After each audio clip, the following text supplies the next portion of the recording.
Olá pessoal, vamos prosseguir nas nossas aulas. Então, na aula passada nós estudamos os princípios fundamentais da República Federativa do Brasil. E lá no artigo 1º da Constituição, que eu estou acompanhando aqui, diz, como a gente estudou, que a República Federativa do Brasil é formada pela união indissolúvel dos estados e municípios e do Distrito Federal, e constitui-se em Estado Democrático de Direito, tendo como os fundamentos aqueles que nós estudamos na aula passada e não vamos mais repeti-los aqui. Então, portanto, vimos que nós somos formados através de uma federação. E os entes da federação, como nós já exaustivamente falamos, são União, Estados, Municípios e Distrito Federal. Então, portanto, hoje nós vamos estudar a competência desses entes da federação. E a Constituição usou como técnica essa repartição de competências para que a gente possa entender como que politicamente cada ente dessa federação age de forma autônoma, para que justamente a gente possa observar como que há uma gestão tanto política quanto administrativa, de cada figura, de cada personagem desses que acabamos de colocar para os senhores. E dessa forma, a Constituição garante a autonomia política de cada um. Porque se a gente é dividido em federação, se a Constituição não estabelecesse a competência de cada ente, ficaria muito difícil a gente estabelecer regras de convivência, né? Então, para isso, a Constituição estabelece nos seus artigos 20, 24, 30, nós vamos ver daqui a pouco cada um deles, o que seria a autonomia de cada um deles.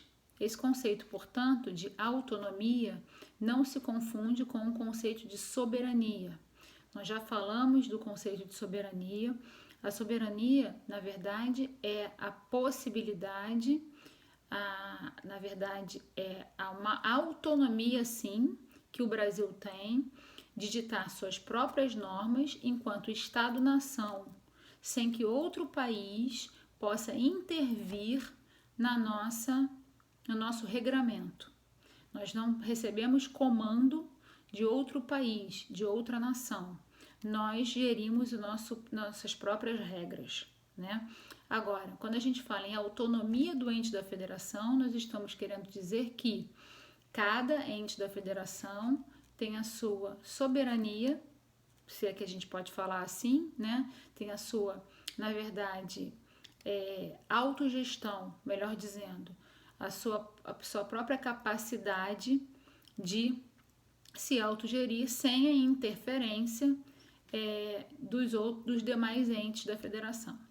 E esse tema é muito pertinente na atualidade, visto que recentemente nós vimos aí a União entrar com uma ação no Supremo Tribunal Federal, justamente para requerer o relaxamento do isolamento que nós estamos vivendo no momento dessa pandemia, né, que assola o nosso país e o próprio mundo. E o Supremo Tribunal Federal decidiu que a autonomia seria dos Estados-membros. Cada Estado é que deve determinar, através de decreto do governador, se há o relaxamento do isolamento ou se devamos permanecer em isolamento. Cada Estado de acordo com a sua necessidade. E por que o Supremo Tribunal Federal decidiu dessa forma? Porque o que determinou essa divisão em competências, essa divisão de autonomia política, foi o princípio chamado de princípio da preponderância do interesse. E como é que é feito na prática esse princípio da preponderância do interesse? Quando nós falamos em competência da União, a União rege o interesse nacional. os estados vão reger os interesses, a União rege o interesse nacional, os estados vão reger os interesses regionais e os municípios os interesses locais. E o Distrito Federal, como ele funciona como se um estado fosse, ele rege o interesse regional. Então, na verdade, o Distrito Federal, ele pega a competência como se um estado fosse. E o legislador entendeu que os estados devessem ter uma competência remanescente, ou seja, o que não foi competência determinada para a União e nem para os municípios, restou para a competência aos estados, né? Então, na verdade, como nós não temos um artigo, um inciso específico para tratar de pandemia na Constituição, e a gente vai ver daqui a pouco, estudar cada artigo desse, o Supremo Tribunal Federal, fazendo a leitura da Constituição, entendeu que esse tema pandemia, esse tema devesse ser tratado como um tema regional, ou seja, cada região devesse observar como acontece a evolução da doença e devesse cada governador relaxar o isolamento, manter o isolamento ou até determinar um lockdown de acordo com o avanço da doença. Por quê? Porque a União, na verdade, ela tem uma função de determinação de diretrizes gerais, não de interesses locais. Evidentemente que nós não podemos comparar, por exemplo, o que acontece no Rio de Janeiro com o que acontece em São Paulo, com o que acontece em Pernambuco, com o que acontece em Minas Gerais. São situações diferentes. Por exemplo, atualmente nós temos lá o Sul, a região Sul como um todo, não se falando apenas em um estado ou outro, mas a região Sul como um todo, com um índice baixíssimo de casos. Já Rio de Janeiro e São Paulo, ou se a gente pudesse generalizar numa região sudeste, a que está no momento como uma região mais afetada da Covid-19, da pandemia. Então, realmente, cabe a análise dos governadores e me pareceu uma decisão acertada, ainda que possamos ter opiniões divergentes quanto à questão da liberação para o trabalho e que esbarra na situação econômica do país que está indo à bancarrota, isso é uma outra questão, né? Mas me parece que a decisão do Supremo Tribunal Federal foi uma decisão acertada no sentido de determinar aos governadores que decidam de forma regional o que se deva fazer. Outra questão interessante é saber se como devamos decidir na colidência entre decisão dos governadores e decisão dos prefeitos. O que eu quero dizer com isso? Imaginemos que o governador do estado do Rio de Janeiro determine a liberação, vamos pegar o exemplo que a gente está vivendo atualmente, que o governador do estado do Rio de Janeiro determine que volte a funcionar as escolas, né? As escolas estaduais. E o governador do estado do Rio de Janeiro determine que devam funcionar, repetindo, as escolas estaduais. E o prefeito determine que as escolas municipais não devam funcionar. Vejam, o tema é escola. Como é que ficaria essa decisão? Se houver um decreto do governador do estado determinando o fechamento das escolas, né? A pergunta que se faz poderíamos fazer com que escolas municipais funcionassem e escolas estaduais não funcionassem? Essa é uma pergunta muito interessante que gera muita polêmica na prática. Mas o que me parece mais razoável e sensato é que um decreto do governador do estado possa absorver uma decisão do município, né?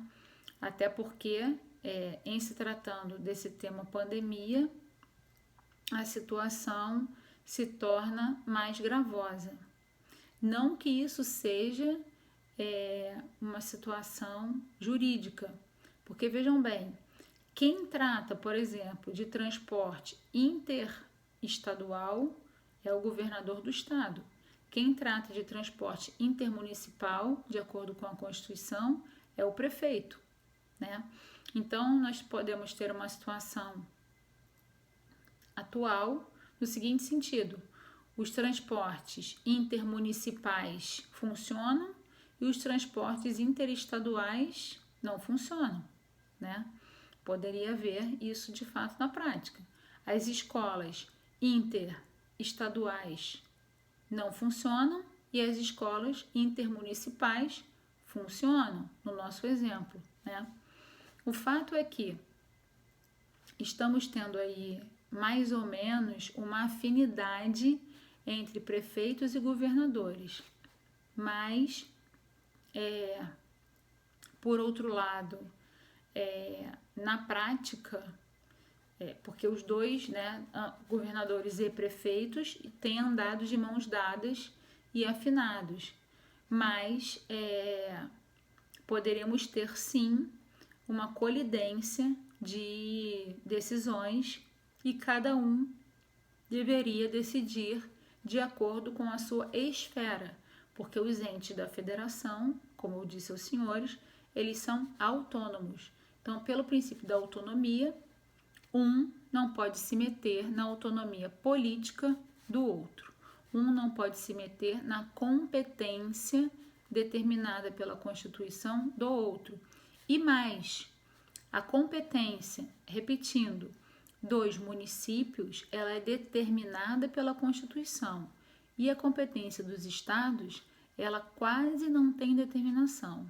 A gente vai passar os artigos daqui a pouco, repetindo, e os senhores verão que a competência dos estados é uma competência remanescente, ou seja, tudo que não ficou a cargo da União e tudo que não ficou a cargo dos estados, dos municípios, restou a cargo dos estados. Então, com mais motivo ainda, devemos bater o martelo de que, de fato, podemos ter na prática a colidência entre decisão de um governador com a decisão de um prefeito, né? Em que pese vozes, como eu dizia no início, entenderem que uma decisão do governador ficaria absorvida, ou melhor, absorveria a decisão dos prefeitos. Por quê? Porque o estado, ele se constitui de vários municípios. Então, portanto, se o estado, digamos assim, se os municípios, eles integram o estado, então valeria a decisão do estado, em detrimento, quando houvesse uma contrariedade, tá? Mas não é, de fato, o que a Constituição quer na sua pureza. Por outro lado, estamos aí a tratar do interesse público. E, obviamente, se essa questão fosse levada para o Supremo Tribunal Federal, o que o Supremo Tribunal Federal observaria como interesse público, como interesse a ser tutelado da vida, da saúde, que é o próximo tema que nós veremos, que será a garantia dos direitos individuais e coletivos, direito à saúde, direito à vida, etc. e tal, nesse caso da pandemia, atenção, nesse caso da pandemia, se eu tivesse que apostar, me parece que o Supremo Tribunal Federal, de acordo com a tendência de decisão, talvez eles de fato decidissem que um decreto do governador valeria em detrimento de uma decisão de um prefeito que contrariasse a diretriz de salvaguarda da vida. Então, o que eu quero colocar para os senhores é o seguinte, resumindo, que nada é absoluto. Em termos de decisão dos ditames constitucionais, nada é absoluto. O que sempre será julgado pelo Supremo Tribunal Federal será o interesse coletivo e o interesse político, ainda que, obviamente, nós estejamos diante de diretrizes constitucionalmente determinadas através da lei. Ainda que o legislador tenha colocado algumas diretrizes mediante lei, e é óbvio que tenha colocado, porque senão nós estaríamos diante de uma anarquia, sem lei, sem impositivação, o que não é o caso, nunca poderemos bater o martelo de que a Constituição ela é matemática, porque não é. Ao passo que, se eu tiver uma outra situação, vou colocar uma outra situação para os senhores. Exemplo, competência para determinar uma tarifa de ônibus intermunicipal e interestadual. O prefeito faz um reajuste dos ônibus intermunicipais. Vou dar um exemplo, em 5% de reajuste. E o governador reajusta os ônibus interestaduais em 3%. Se um cidadão reclamar, ou uma associação de classe, seja o que for, que devesse haver um reajuste por igual entre ônibus municipais e ônibus estaduais, certamente o STF decidiria de forma diferente, ou seja, diria que a competência do Estado é do Estado e a competência do município é do município. Não sei se vocês estão conseguindo perceber a minha linha de raciocínio. Por quê? Porque aqui não estamos a tratar de vida, de salvaguarda de vida. Nós estamos aqui a tratar de uma situação objetiva, de uma situação que não é uma situação que esbarra na vida e nem na política coletiva. Ah, mas professora, isso daí esbarra no bolso e obviamente, se esbarra no bolso, ela tem consequências políticas. Sim, tem consequências políticas na hora de você votar. Observe, na hora de votar, o que lhe interessa mais. O político que prestou atenção em reajustar menos ou o político que prestou atenção em reajustar mais. Isso é uma outra questão. Mas, em termos técnicos, o Estado pode decidir o que quiser e o prefeito pode decidir o que quiser.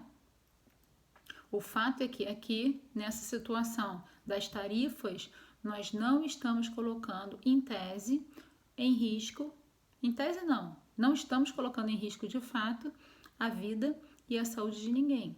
Já no caso da pandemia, se o município decide a liberação do isolamento e o governo do estado não permite a liberação do isolamento, poderíamos ter, no caso concreto, a seguinte situação.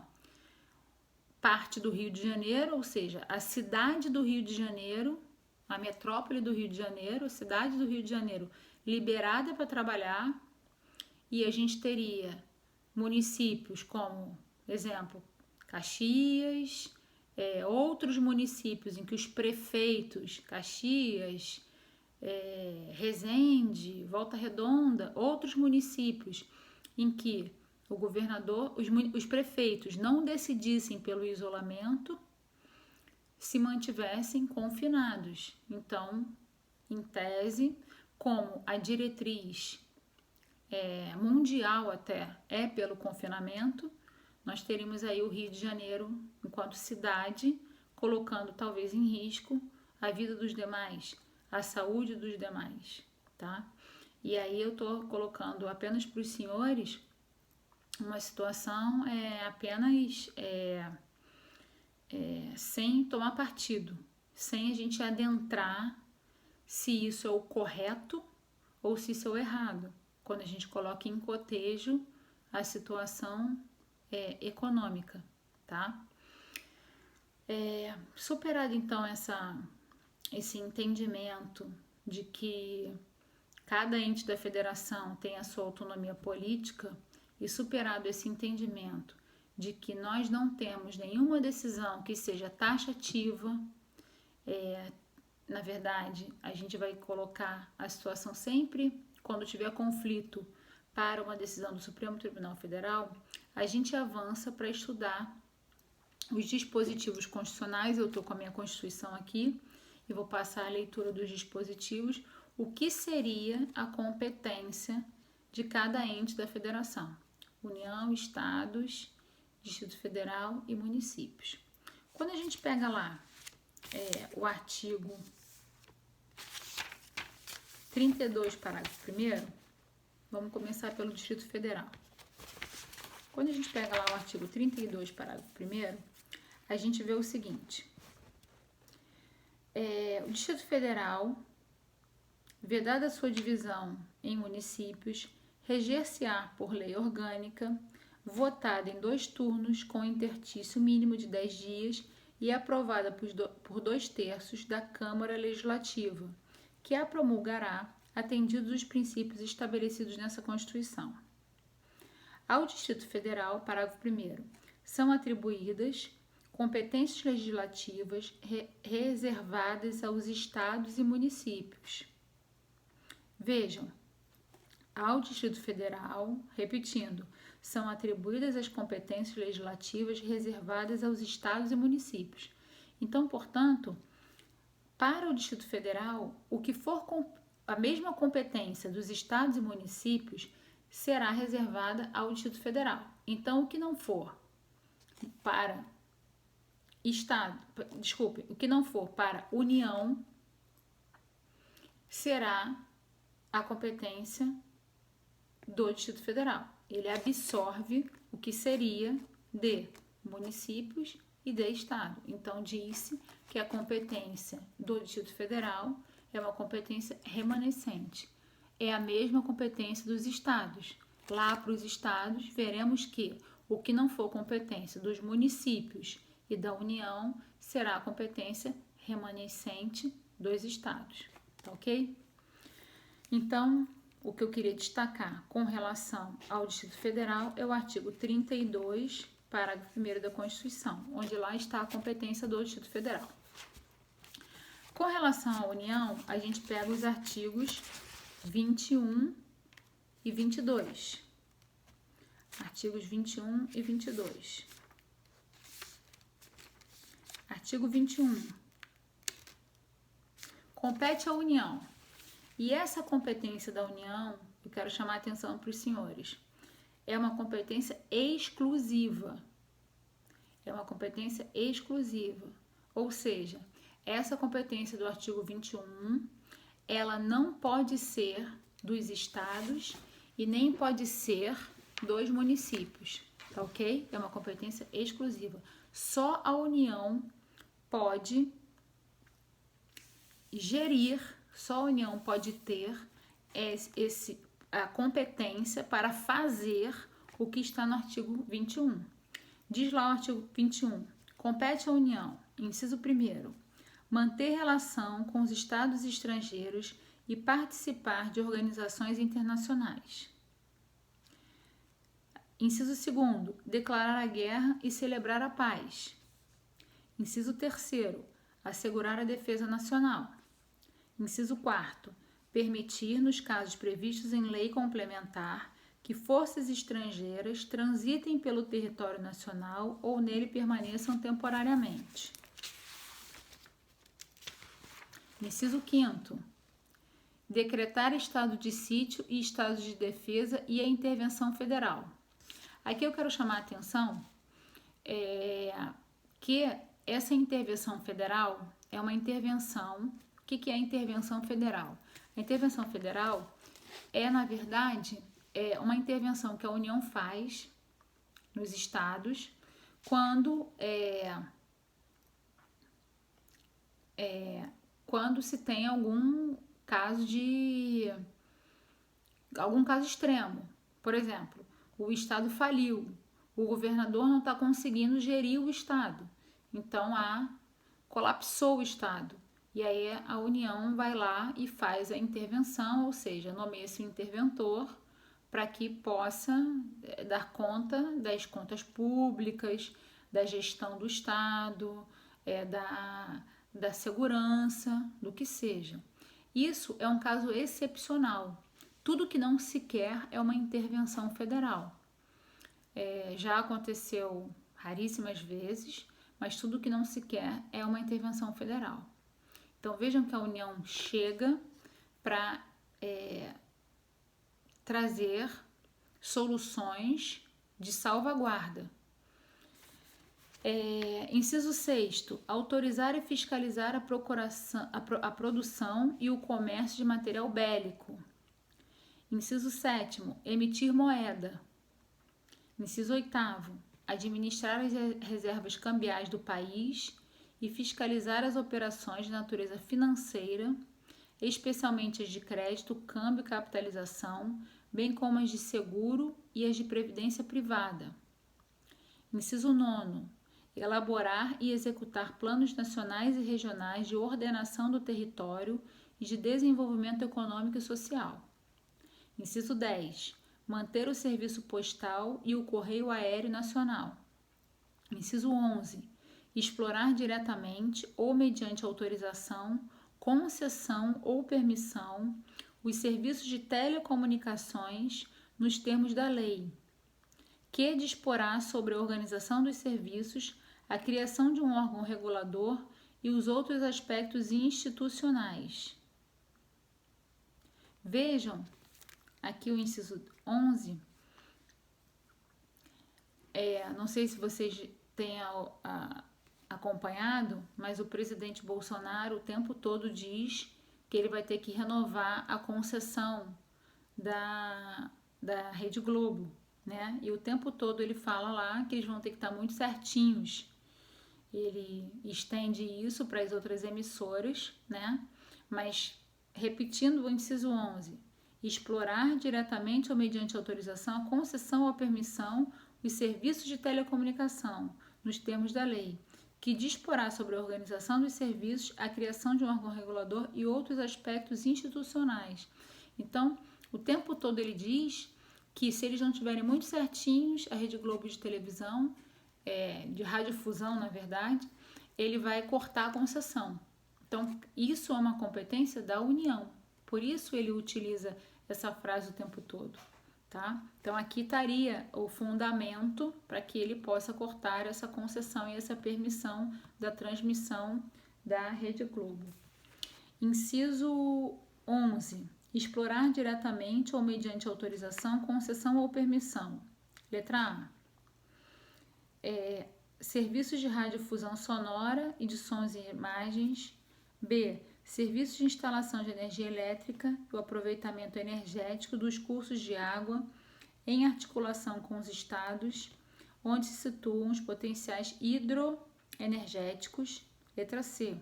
Navegação aérea, aeroespacial e infraestrutura aeroportuária.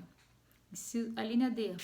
Serviços de transporte ferroviário e aquaviário entre os portos brasileiros e fronteiras nacionais ou que transpõem os limites de estado ou território.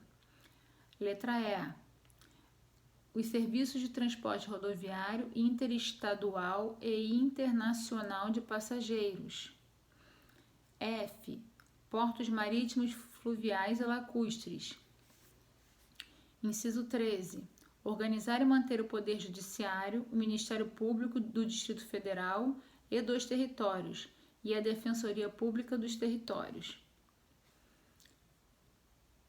Inciso 14. Organizar e manter a Polícia Civil, a Polícia Militar e o Corpo de Bombeiros Militar do Distrito Federal, bem como prestar assistência financeira ao Distrito Federal para a execução dos serviços públicos por meio de fundo próprio. Vejam, quando a gente fala aqui do Distrito Federal, que cabe à União gerir tanto o Poder Judiciário, o Ministério Público, quanto as polícias do Distrito Federal. Isso não é competência do próprio Distrito Federal. Inciso 15. Organizar e manter os serviços oficiais de estatística, geografia, geologia e cartografia de âmbito nacional. Inciso 16. Exercer a classificação para efeito indicativo de diversões públicas e de programas de rádio e televisão. Inciso 17. Conceder anistia.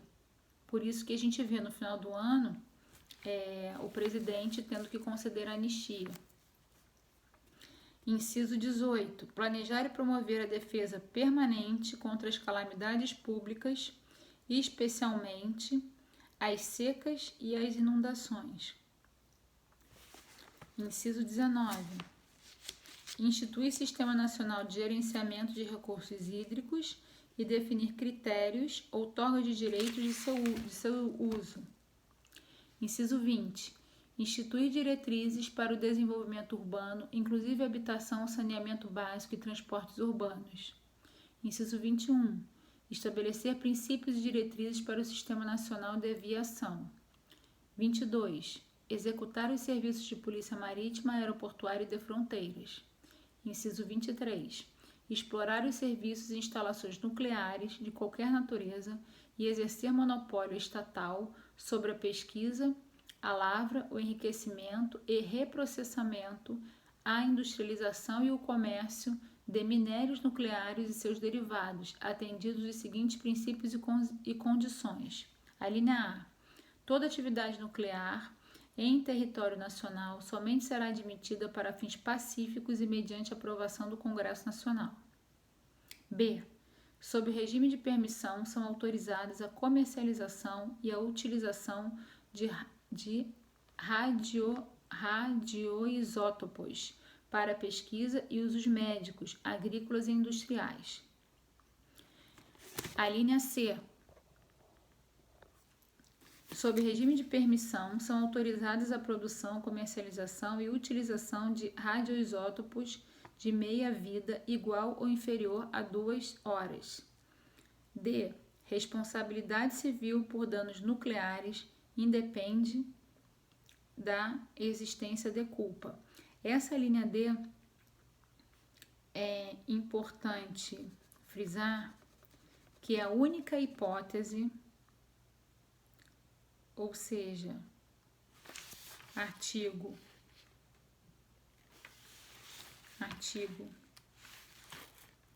21, inciso 23, a linha D, é a única hipótese prevista no ordenamento jurídico pátrio de responsabilidade civil objetiva, sem nenhuma possibilidade de excludente de culpabilidade. Ou seja, a responsabilidade civil por danos nucleares independe de culpa sem causa excludente. O que eu quero dizer com isso? Quando nós estudarmos responsabilidade civil, os senhores verão que nós temos 2 tipos de responsabilidade civil. A responsabilidade civil subjetiva e a responsabilidade civil objetiva. Na responsabilidade civil subjetiva, temos que necessariamente comprovar a culpa do ofensor, senão não temos o dever de indenizar.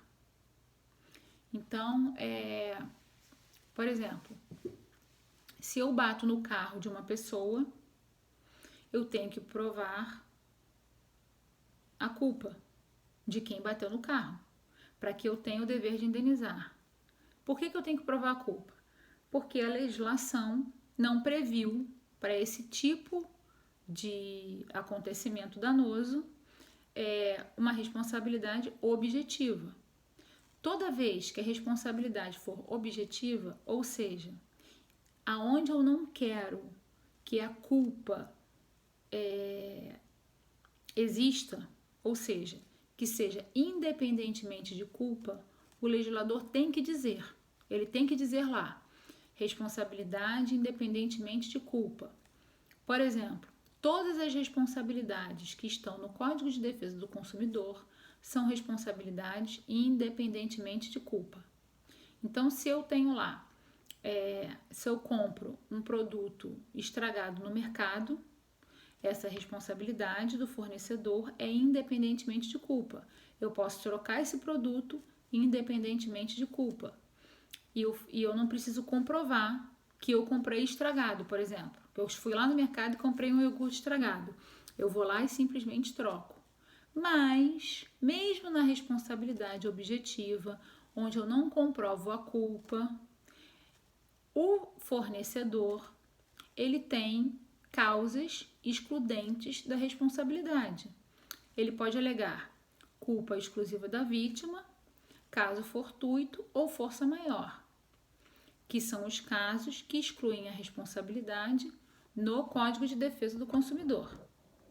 Tá ok? Quando eu saio do Código de Defesa do Consumidor, eu tenho culpa exclusiva da vítima, caso fortuito ou força maior, e tenho fatos de terceiro. Então, seriam esses casos em que, mesmo eu tendo um caso de cometimento de dano, quem cometeu o dano, se ele comprovar alguma dessas causas, ele não tem o dever de indenizar. Isso seriam os casos, tudo bem, que eu não comprove, eu não preciso comprovar a culpa, ou seja, a vontade de praticar o ato ilícito, tá ok? Mas, se eu tenho essas causas que excluem a responsabilidade, mesmo eu tendo causado o dano, eu não tenho o dever de indenizar.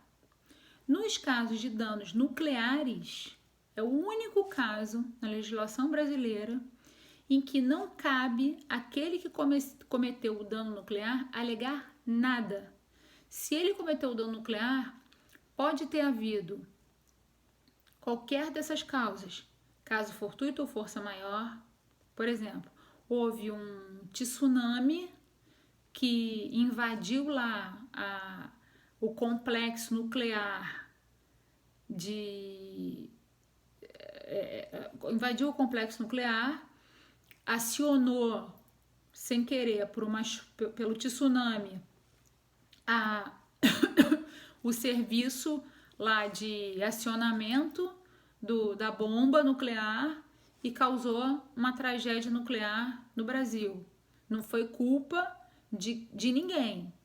Foi um evento da natureza, ou seja, foi uma força maior. Não interessa. Se isso aconteceu, o dono da hidrelétrica nuclear, ele responde pelo dano nuclear, responde pela indenização coletiva. Também não pode alegar um caso fortuito. Um exemplo, assaltaram a usina nuclear e renderam o vigilante e acionaram lá o botão e causaram um dano nuclear. Também não cabe ao dono da usina nuclear, alegar isso para que a bomba tenha sido acionada. Não cabe a culpa exclusiva da vítima, ou seja, a própria pessoa que foi lesada, ou seja, um cidadão qualquer, tropeçou ou foi lá, tropeçou no botão, acionou o negócio e causou a explosão da bomba. Ou mesmo não sabia de que botão se tratava, foi mexer e sem querer acionou o botão. Também não cabe. Por quê?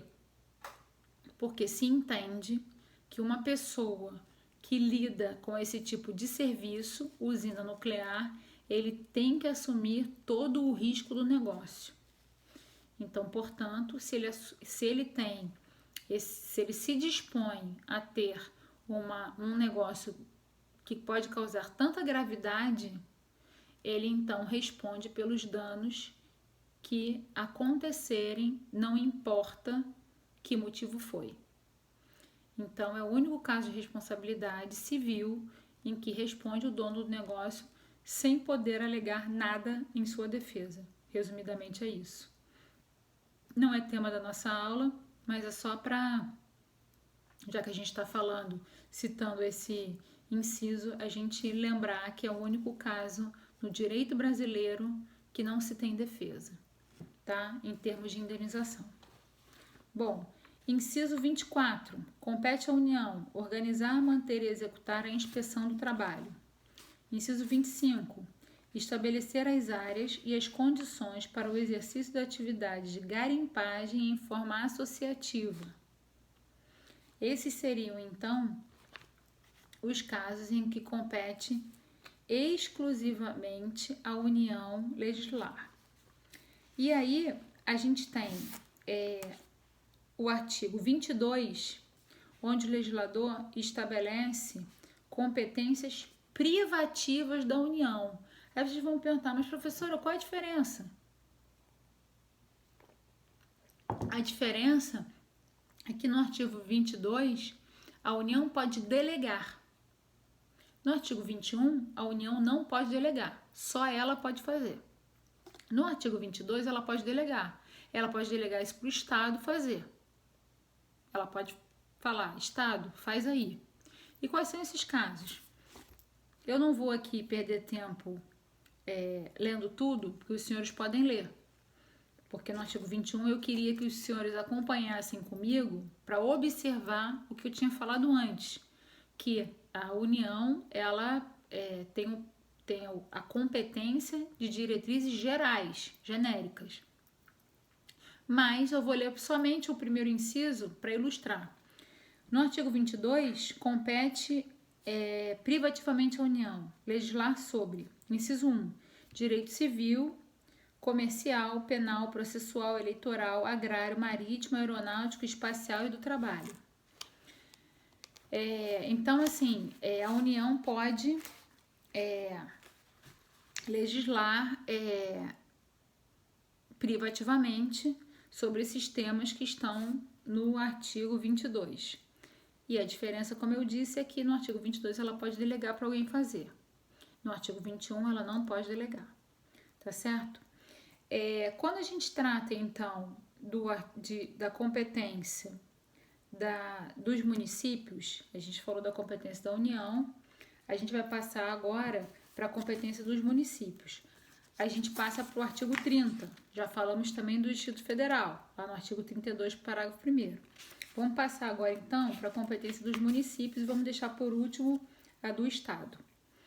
Lá dos municípios, a gente pega o artigo 30. Vou pegar aqui o artigo 30.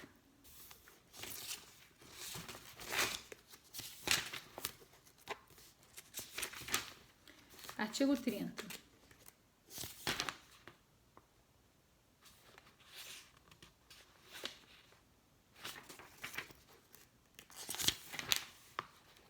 Compete aos municípios legislar sobre assuntos de interesse local. Lembrem-se que eu falei que os municípios eles tratam de assuntos locais, estados de assuntos regionais e União de interesse geral.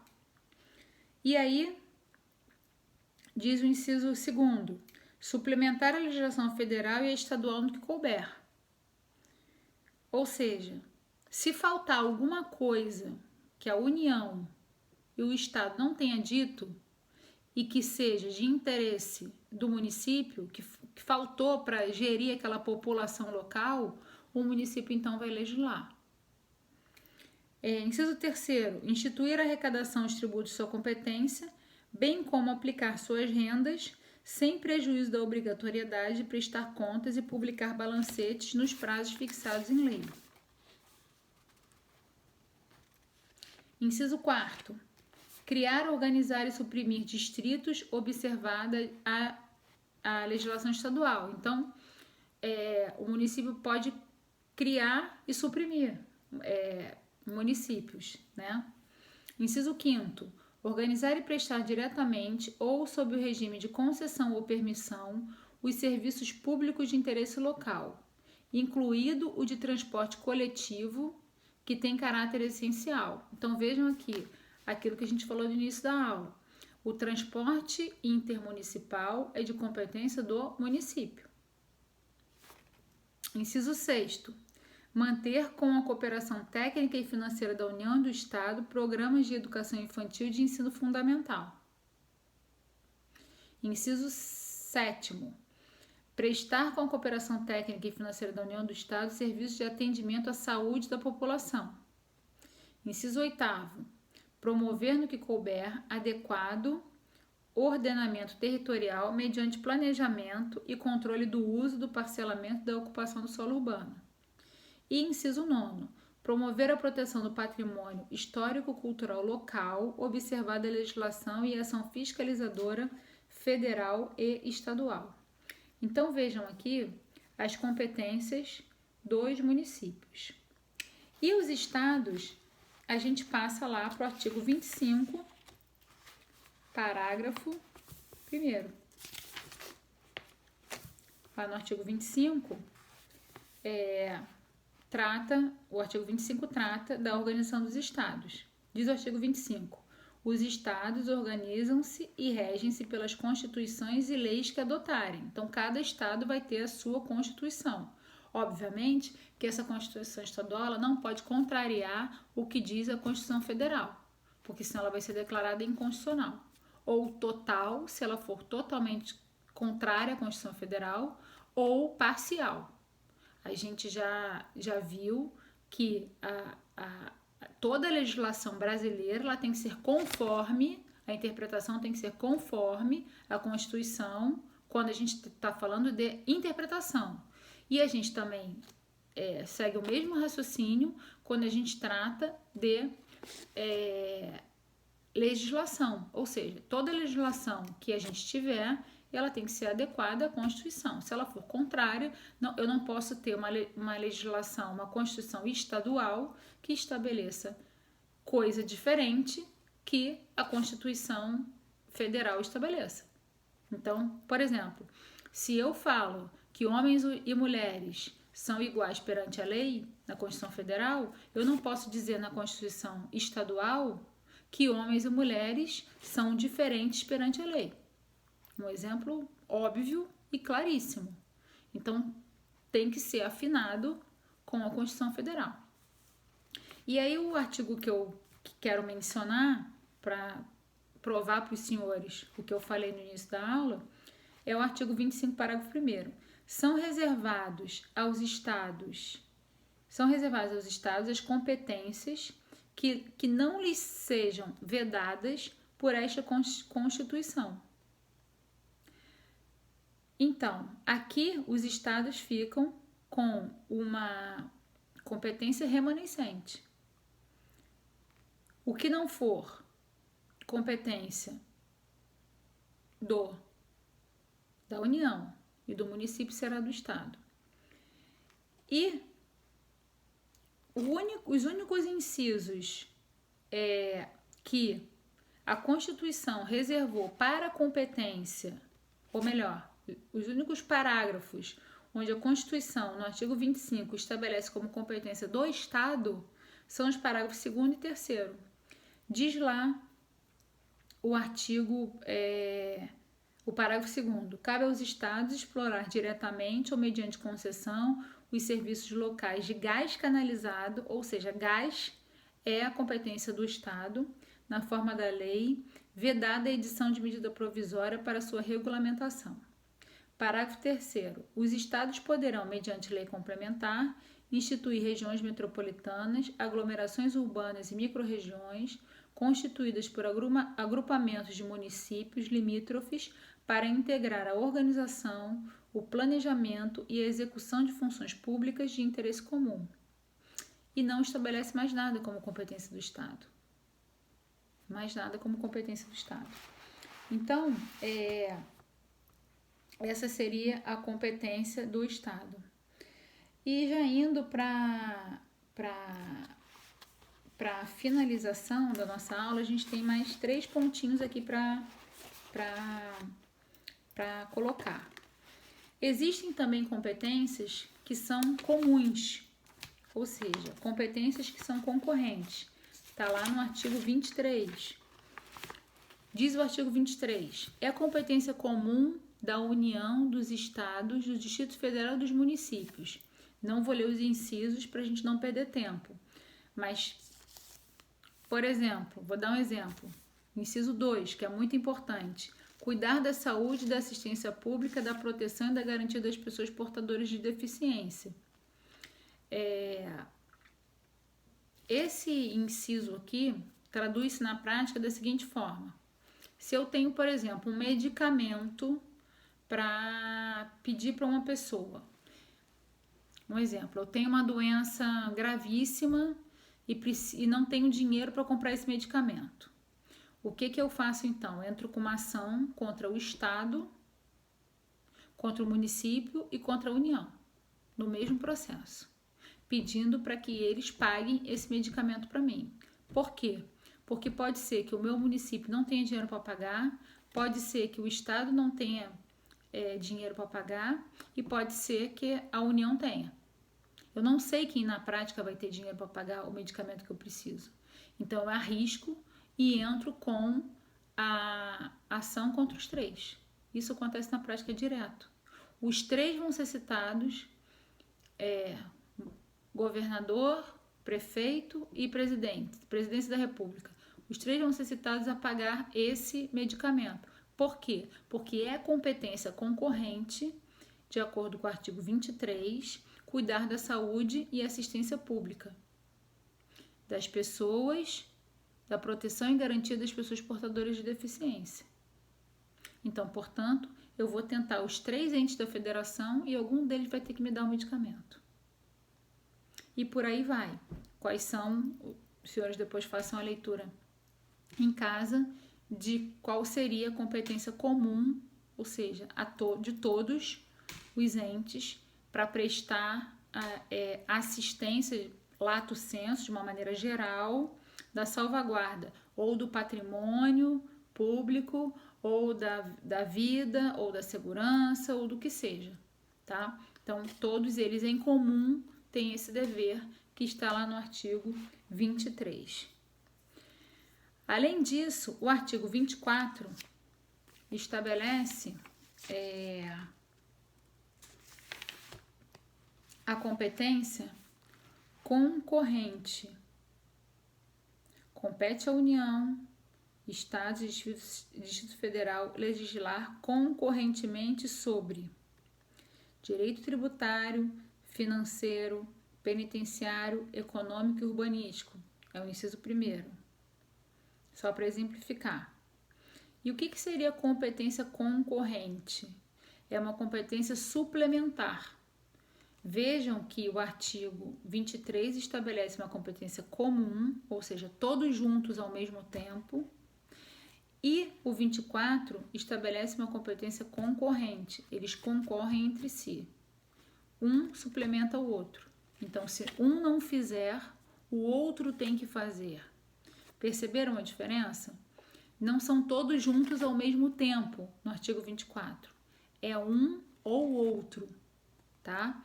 Então, essa é a diferença que eu queria deixar nos temas que estão no artigo 24. Então, os temas do artigo 23 não se confundem com o artigo 24. No artigo 23, todos ao mesmo tempo devem fazer. No artigo 24, um ou outro. Se um não faz, o outro deve fazer, tá?